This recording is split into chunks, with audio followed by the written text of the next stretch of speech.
Hello বন্ধুরা, আসসালামু আলাইকুম। সুস্থ থাকতে চাই ইউটিউব চ্যানেল থেকে সবাইকে স্বাগতম। বন্ধুরা, প্রতিদিনের মতো আমরা আজকে হাজির হলাম নতুন আরেকটি ওষুধ নিয়ে। আজকের ওষুধের নাম হচ্ছে ট্রাইলক 10 ওষুধ।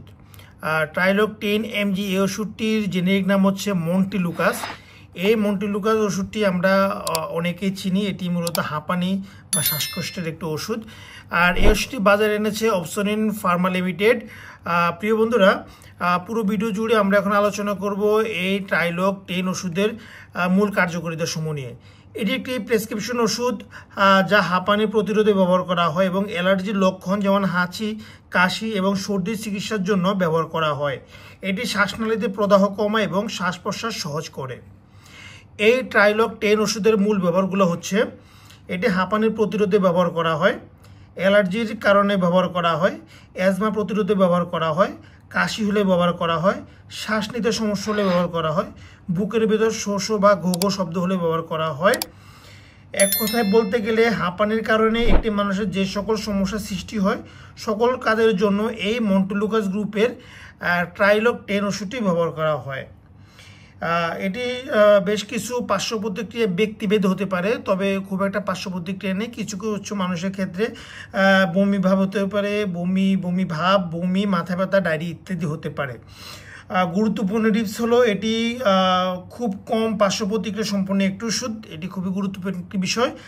আরেকটি টিপস হচ্ছে ব্যায়াম পরিচিত হাঁপানি থাকলে ব্যায়াম করার 2 ঘন্টা আগে এটি গ্রহণ করতে হবে। অর্থাৎ যারা ব্যায়াম করেন এবং ব্যায়াম করার ফলে যাদের হাঁপানি সমস্যা হয় ওই সকল লোকেরা অবশ্যই ব্যায়াম করার 2 ঘন্টা পূর্বে এটি সেবন করবেন।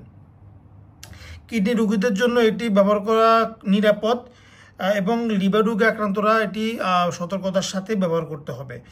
এটি গর্ভাবস্থায় এবং স্তন্যদানকালে খুবই নিরাপদ বলে মনে করা হয় এবং এই ওষুধটি আপনারা সংরক্ষণের জন্য 30 ডিগ্রি সেলসিয়াস তাপমাত্রার নিচে সংরক্ষণ করবেন। আলো এবং আর্দ্রতা থেকে দূরে রাখবেন, শিশুদের নাগালের বাইরে রাখবেন। আর যে কোনো ওষুধ খাওয়ার পূর্বে অবশ্যই চিকিৎসকের পরামর্শ নেবেন। চিকিৎসকের পরামর্শ ছাড়া কোনো ওষুধ সেবন করবেন না। ধন্যবাদ বন্ধুরা, আজকে এতটুকুই। যদি আমাদের ভিডিওটি ভালো লাগে তাহলে অবশ্যই ভিডিওটি শেয়ার করতে ভুলবেন না এবং পরবর্তী দিন আবার নতুন ওষুধের ভিডিও আসবে, সেই জন্য অপেক্ষা করুন এবং আশা করি পরবর্তী ভিডিওগুলো আপনাদের এই ভিডিওগুলোর মতো ভালো লাগবে। যদি আমাদের চ্যানেলটি এখনো সাবস্ক্রাইব না করুন, দয়া করে আমাদের চ্যানেলটি সাবস্ক্রাইব করুন যেন আমরা পরবর্তী ভিডিও তৈরি করতে আপনার সাবস্ক্রাইবের মাধ্যমে মোটিভেশন পাই।